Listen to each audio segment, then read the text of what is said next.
ما سره څنګ په څنګ یو بل بې ګناه ځوان قیدي و د بل ځای نه و هم د دې وزیرستان قیدي و فوج په زوره پرې منل کړي هېڅ بد یې نه و سزا یې دومره ورکوله چې هېڅ حد یې نه و اوف د هغه ځوان هغه نارو له ما نه زړه وړی دی هغه فریاد هغه شروع له ما نه زړه وړی دی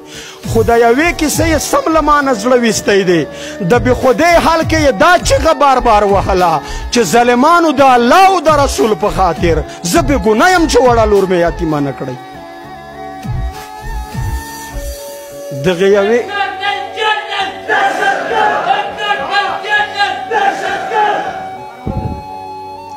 دغه یوې کیسې یې سم له ما نه زړه ویستی دی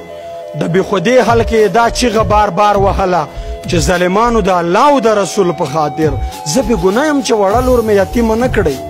چې دا میاشت تېره سوه یوه بله د تختې کوټه وه په دې کې بل رنګه ماحول و د بجلۍ کوټه وه د دې کوټې پر دیوالو عجب شیان ځوړند وو په چاړو غوځ غوځ حلال شوي انسانان ځوړند وو یو خوا جټکې پلس د نوکانو د ایستو سامان وو بل خوا زنځیر و د پنسۍ ځوړندېدو سامان وو زما لسو ته یې تر شا هتکړې واچولې بیا یې زما پر مخه تورې پټۍ واچولې پلس یې راواخیستو له ما به یې نوکان ایستل دغه نوکان یې تش په جرم د افغان ایستل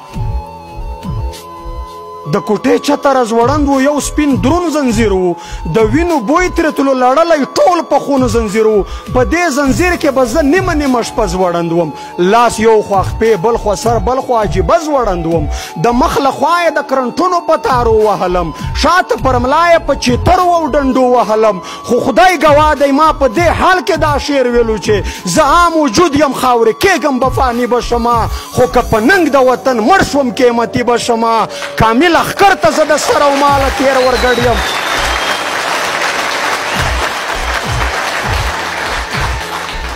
خو خدای ګواه چې ما په دې حال کې دا شعر ویلو چې زه عام وجود یم خاورې کېږم به فاني به شمه خو که په ننګ د وطن مړ شوم قیمتي به شمه کامل لشکر ته زه د سر او ماله تېر ورګډ یم نو په دې نه یم چې په دار یا زنداني به شمه ما که په ننګ د افغان کلکه توره وتړله اصلي وارث د خوشحال خان او ابدالي به شمه که مې د ستا په شوکېدلي اوربل ننګ نه وکړو د وطن پیغلې خپل تاریخ ته تومتي به شمه او که د بدن وینه مې تویه شوه په حق د مظلوم نو ګیلمنه افتخار د خپل پردي به شمه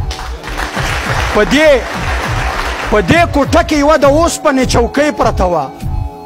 پر دې چوکۍ غیر چاپیر توره زولنې پرته وه بیا یې پر دغه چوکۍ وتړلم سم یې بند کړم بیخي مې ساه اخیستی نه شوه سم محکم یې بند کړم دغه چوکۍ له لاندې ورو ورو ګرمېده راپسې بوی به راتلو د تن جامه به سوځېده راپسې په دې چوکۍ یې لګول د برق په تار شټونه د اور لمبې ویره کول به یې بار بار شټونه ځینې سزاوې خو په خوله د یادېدو نه دي ځینې لمحې د یادېدو بیانېدو نه دي دوی هڅه کړه زه په مرانو لړمو خوړلم ژوندی انسان وم په ژوندونه یې په سپو خوړلم یو ګیرور سړی راتلو چې خوشخبري درکوم نن به سهار د اذانه پر وخت پانسي درکوم زه به خوشحال شوم چې شکر دی چې زر مړ شمه چې بېننګي رانه ونه شي بهادره مړ شمه بس هره شپه به یې ویل چې نن تیار اوسه د پانسۍ وخت یې رانږدې شولو بیدار اوسه